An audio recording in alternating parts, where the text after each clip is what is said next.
no matter where you've been, no matter what you've done, no matter where you are today, you have never been, will never be action. This is what our culture would say today from a secular view. It's not before you settle down and get married or forever. Now, what the culture also doesn't tell you, while it's telling you this, that the seeds you plant when you are single will produce fruit when you are married. And do it now while you're single, because then when you're married, you really can't do those things anymore. Married. You know why? Because marriage doesn't solve a love problem.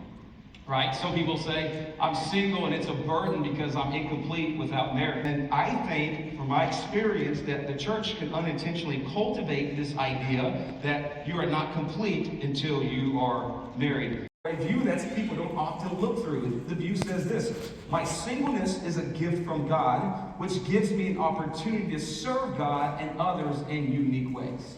So what if, to understand the pressures of the culture, I understand the desire to get married, if you have that desire, but what if you look at your life and your season right now and you thought, through the lens, from a biblical perspective, that what if God wants to mold you while you are single? He wants to mold you into the man or woman He wants you to be. Happens to be.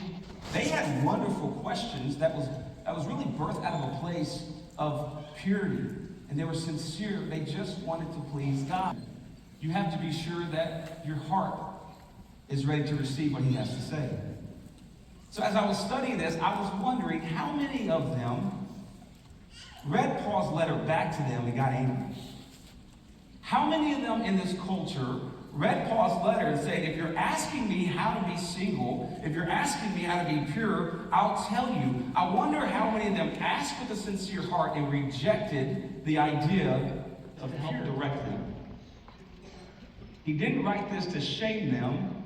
He wrote as a concession, not a command. So what he is saying is, I'm about to say some things, but I'm telling you, this is not a command from God. Paul is not saying that this is a command from God, that you should just stay that way. No, what he is saying, remember, from his concession, not a command in verse 6, he is saying it's good for them. He's going to give reasons why. He's saying, I'm enjoying singleness. Let me tell you why this is great. Then he says this in verse 9. But if they cannot exercise self-control. Self-control in what? It leads to sexual immorality. When you burn with passion without self-control, it leads to sexual immorality. Now, let me just speak from my heart just a minute. I have never abstained from this. Now, what happens when you fall? He forgives. That's what you have to know. When